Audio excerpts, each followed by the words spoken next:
Film की शुरुआत Philippine से होती है और हमने देखा कि पूरे शहर में ज़ोंबी वायरस फैला हुआ है। ज़्यादातर इंसान इसकी लपेट में आ गए हैं और जो इनसे इन्फेक्टेड हो गए हैं वो बाकी के बच्चे दूसरे इंसानों को काट रहे हैं। इसके बाद हमने फ्रांसिस और उसकी फैमिली को देखा और खुशकिस्मती से ये लोग अभी उस वायरस से बचे हुए थे। फ्रांसिस की फैमिली में उसकी वाइफ और 2 बेटे थे जिन्हें लेकर वो अपने गांव वाले घर में जा रहा था, क्योंकि इन्हें लग रहा था कि ज़ोंबी वायरस शायद अभी शहरों में ही फैला होगा, गांव इससे बचे हुए होंगे। तो महफूज होने की उम्मीद में ही ये लोग गांव जा रहे थे। इस गांव में फ्रांसिस के मॉम डैड भी रहा करते थे। खैर, अब गांव में आने के बाद फ्रांसिस घर के अंदर गया और ये देखकर उसके होश उड़ गए कि उसके फादर ने खुद की गन से जान ले ली है, क्योंकि वो भी इन्फेक्टेड हो गए थे। इसलिए ज़ोंबी बनने से अच्छा उन्होंने खुद की ही जान ले ली। लेकिन फ्रांसिस को इस सब की उम्मीद नहीं थी, तो वो इससे काफी दुखी हो गया। खैर, अब इसके बाद ये बेचारा अपनी डैड की गन लेकर यहाँ से बाहर आया, लेकिन उसके ये देखकर होश उड़ जाते हैं कि उसकी माँ पूरी खून से लथपथ खड़ी है। उसका शरीर बहुत जख्मी है, क्योंकि वो भी ज़ोंबी बन गई थी और अब वो रेंगते हुए फ्रांसिस की तरफ बढ़ने लगी ताकि वो फ्रांसिस को भी ज़ोंबी बना दे। फ्रांसिस को ये देखकर बुरा तो लगा, तो मजबूरी में ये बेचारा दिल पर पत्थर रख के अपनी माँ को भी शूट कर देता है। जिसके बाद वो अपने मॉम डैड की लाश को खेतों में गाड़ देता है ताकि उनकी रूहों को सुकून मिल सके। इसके बाद वो अपने फैमिली को समझाता है कि देखो, हम सब लोगों को अभी यहीं पर रहना होगा और यहाँ पर सभी रिसोर्सेस हैं, खेत है, तो हमें अच्छा खाना भी मिल जाएगा और हम यहाँ सेफ हैं और यहाँ पानी भरपूर है, तो कोई दिक्कत नहीं होगी। और अब इसके लिए उसकी फैमिली भी मान गई। यहाँ पर हम देखते हैं कि फ्रांसिस और उसकी वाइफ आइरिस आपस में नाराज हैं। लग रहा था जैसे इनका कोई तगड़ा झगड़ा हुआ था, तो इसीलिए ये बात नहीं कर रहे थे। खैर, अब इन्होंने स्टोर रूम में जाने का फैसला किया ताकि जरूरत का सामान ला सके वहाँ से। लेकिन यहाँ कर इन्होंने देखा कि यहाँ तो केयर टेकर की लाश लटकी हुई है। दरअसल उसने ज़ोंबीज से खुद को बचाने के लिए ये किया था। यहाँ पर कुछ मुर्गियां भी होती हैं, तो फ्रांसिस अपने बेटे से कहता है कि केयर टेकर की जेब से चाबी निकालो और मुर्गियों को आजाद करके मेरे पास लेकर आओ। लेकिन ये देखकर फ्रांसिस का बड़ा बेटा काफी डरा हुआ था, तो फ्रांसिस ने कहा कि डरने का टाइम नहीं है, ऐसा समझो कि तुम्हारी ट्रेनिंग हो रही है, क्योंकि अगर कभी तुम्हारे सामने ज़ोंबी आ जाए तो तुम ना डरते हुए उसका सामना कर सको। खैर, अब इसके बाद वो डरता हुआ केयर टेकर की जेब से चाबियां लेने लगा, लेकिन वो इतना घबराया हुआ था कि बॉडी ही उसके ऊपर आ गिरी। इससे तो उसकी हालत खराब हो गई, उसके ऊपर कुछ खून भी लग गया। तो वो जल्दी से पंप के पास जाकर खून साफ करने लगा। ये देखकर आइरिस को गुस्सा आ गया। वो अपने हस्बैंड से कहती है कि तुम अभी से ही मेरे बेटे को ये सब क्यों सिखा रहे हो, छोटा है अभी ये। तो फ्रांसिस ने कहा, कहाँ छोटा है, जवान हो गया ये अगर जिंदा रहना है तो इसे ये सब सीखना होगा। साथ ही हमने यहाँ पर नोटिस किया कि फ्रांसिस बड़े बेटे से ज्यादा अपने छोटे बेटे से प्यार करता था।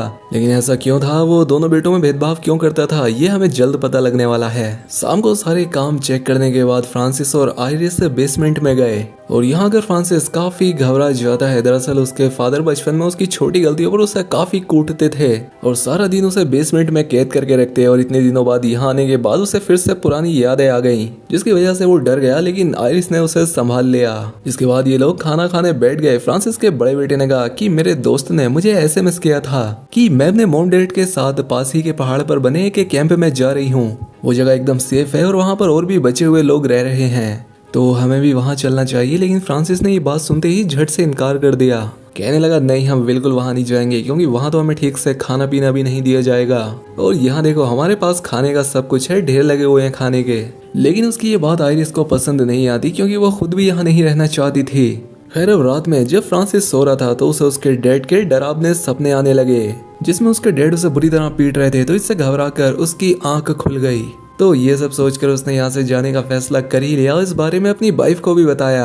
कहता है कि चलो ठीक है, हम उसी कैंप में रह लेंगे, क्योंकि मेरे बचपन के डरावने सपने मुझे यहाँ रहने नहीं देंगे। इसलिए अगले ही दिन ये लोग अपनी खटारा वैन में बैठकर उस कैंप के लिए निकल पड़े। लेकिन कुछ दूर आगे पुल पर आने पर उन्होंने देखा कि सामने तो एक वेरिंग गेट लगा हुआ है और साइड में बहुत सारी गाड़ियां खड़ी हुई हैं, क्योंकि बैरिड गेट रास्ता रोकने के लिए था।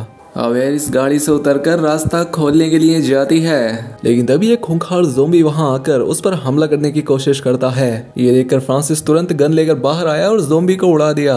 अब गोली की आवाज सुनकर यहाँ पर बहुत सारे ज़ोंबी आ गए, जिससे बचने के लिए ये लोग गाड़ी में ही छिप गए। जिसके बाद फ्रांसिस एक बॉम्ब ज़ोंबी की तरफ फेंक कर उन्हें उड़ा देता है। लेकिन यहाँ बड़ी मुसीबत ये हो गई कि इनकी वैन खराब हो गई थी, तो ये अब आगे का सफर पैदल ही तय करने लगे। इनके पास गांव से बाहर जाने का दूसरा कोई और रास्ता नहीं था, इसलिए ये वापस गांव में आ गए। फिर अगली सुबह अगर फ्रांसिस अपनी उस कबाड़ वैन को फिर से ठीक कर लेता है, लेकिन इस बारे में वो अपनी फैमिली को नहीं बताता क्योंकि उसने मन बना लिया था कि वो यहीं पर रहेंगे। वो सोचता है कि गांव में तो मुझे सिर्फ बुरे सपने ही आते हैं, ना कि ये ज़ोंबी, तो चाहे कुछ भी हो जाए तो अब हम यहीं पर रहेंगे। तो इसलिए वो घर को ठीक कर लेता है, लाइट्स वगैरह भी लगा लेता है और फिर अपनी फैमिली के साथ डांस करने लगा ताकि वो लोग भी मजा कर सकें। इसके बाद फ्रांसिस के दोनों बेटे पुरानी तस्वीरें देखने लगे जिसमें उनके चाचा की भी तस्वीर थी। फ्रांसिस का छोटा बेटा अपने बड़े भाई से कहता है कि भाई आपने एक चीज नोटिस की, आप चाचा जैसे दिखते हो ना कि पापा जैसे। और ये सुनकर तो बड़े भाई के होश उड़ गए क्योंकि वो समझ जाता है कि अच्छा तो ये बात है, इसीलिए मेरा बाप मुझसे इतना नाराज रहता है, क्योंकि ये जान गया था कि ये उनका बेटा नहीं है बल्कि उसके भाई का बेटा है। दरअसल आइरिस का फ्रांसिस के भाई से चक्कर चल गया था, जिसके बाद ये बड़ा बेटा पैदा हुआ, लेकिन बावजूद इसके भी आइरिस ने अपनी वाइफ को माफ कर दिया।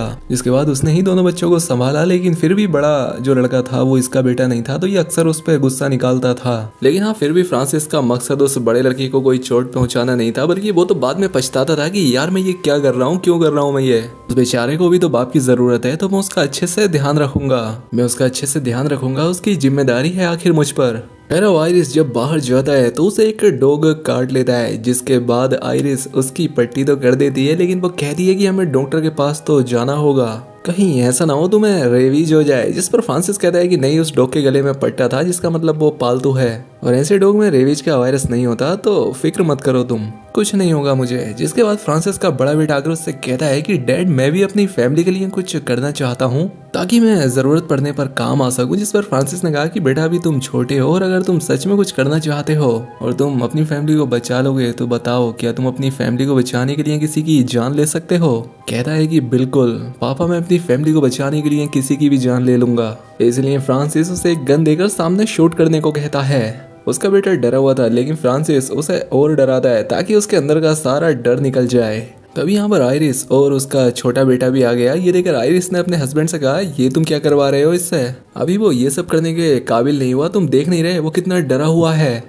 अपनी माँ की ये बात सुनकर उसने शूट कर दिया और गोली की आवाज सुनकर यहाँ ज़ोंबी आने लगे, तो इसीलिए अपनी जान बचाने के लिए ये लोग घर के अंदर भाग जाते हैं। ज़ोंबी भी इनका पीछा करते हुए घर तक आ गए थे, लेकिन इससे पहले वो घर में घुसते यहाँ पर कोई एक बड़ी गाड़ी आती है जिसमें कि कोई हॉर्न बजाकर ज़ोंबीज़ का ध्यान अपनी ओर करता है। जैसे ही ज़ोंबीज़ का ध्यान गाड़ी की तरफ गया, वो आदमी गाड़ी लेकर वहां से चला जाता है, जिनसे इन लोगों की जान बच जाती है। लेकिन फ्रांसिस ने उस गाड़ी को पहचान लिया था जो कि दरअसल उसके भाई की ही थी। आप बिल्कुल सही समझे, वही भाई जिसके साथ इसकी बीवी के संबंध थे और जिसका बड़ा बेटा भी था। इसीलिए फ्रांसिस अगले दिन अपने भाई से मिलने गया, जो कि काफी गुस्से में था। तो उसके भाई ने कहा कि अरे बड़े भैया थोड़ा शांत हो जाओ, मैं बस ये देखने के लिए आया था कि मॉम डैडी ठीक है या नहीं। जिस पर फ्रांसिस ने कहा वो तो कब के मर गए। साथ ही गंदी खाकर उससे कहता है कि तुम्हारा भी कोई काम नहीं है, दफा हो जाओ यहाँ से, वरना अभी तेरी खोपड़ी खोल दूंगा 6 की 6 गोलियां उतार कर। जिस पर उसका भाई कहता है कि अरे भैया मैं यहाँ पर रहने के लिए नहीं आया हूँ। इसके बाद वो उसे एक नक्शा देकर कहता है कि सुना है पहाड़ के पास एक कैंप है और ये वहाँ जाने का नक्शा है, अगर मन करे तो चले जाना, वहाँ तुम्हारी जान बच जाएगी और मैं भी वहीं जा रहा हूँ। लेकिन फ्रांसिस अपने भाई की मदद लेना नहीं चाहता था, इसलिए वो नक्शे को जला देता है। लेकिन तभी वो रुक गया, सोचने लगा कि क्या पता मुसीबत में ये नक्शा काम आ ही जाए, इसलिए वो नक्शा अपने पास रख लेता है। खैर वापस आने पर वो खिड़कियों पर लकड़ियां लगा देता है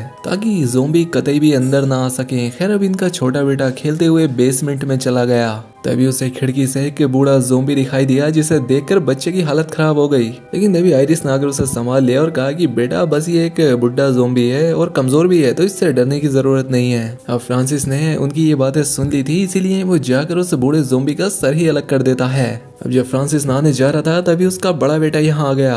उसने फ्रांसिस के पास वो नक्शा भी देख लिया, लेकिन इससे पहले वो कुछ कर पाता फ्रांसिस ने उसे डांट कर भगा दिया यहाँ से। यहाँ पर हम फ्रांसिस की बातों से समझ जाते हैं कि उसका बिहेवियर बिगड़ता जा रहा है। खैर जब रात में ये लोग डिनर कर रहे होते हैं तो बड़ा बेटा अपनी माँ को बता देता है कि डैड के पास एक नक्शा है। इसीलिए आइरिस फ्रांसिस से पूछने लगी क्या ये सही कह रहा है, लेकिन वो साफ इनकार कर देता है कि नहीं बिल्कुल नहीं, मेरे पास ऐसा कुछ नहीं है। जरूर इससे कोई गलत फहमी हुई होगी। इसके बाद वो अपने बच्चों को ये भी बता देता है कि जानते हो तुम्हारी माँ यहाँ से क्यों जाना चाहती है, ये मेरे भाई के पास जाना चाहती है जिसके साथ इसका भयानक वाला चक्कर था। ये तो तुम्हें कुछ महीनों पहले ही छोड़कर चली जाती, लेकिन वायरस की वजह से यहाँ अटकी पड़ी है बेचारी। अब ये बात सुनकर दोनों बच्चे काफी हैरान हो गए। बच्चों ने आयरिस से पूछा, मोम क्या ये बात सच है? जिस पर उसने कहा कि हाँ मैं जाना चाहती थी उसके पास। जिसके बाद फ्रांसिस वो नक्शा निकालता है और सबके सामने जलाते हुए कहता है कि कोई कहीं नहीं जाने वाला, सब लोग यहीं रहेंगे और ये मेरा आखिरी फैसला है।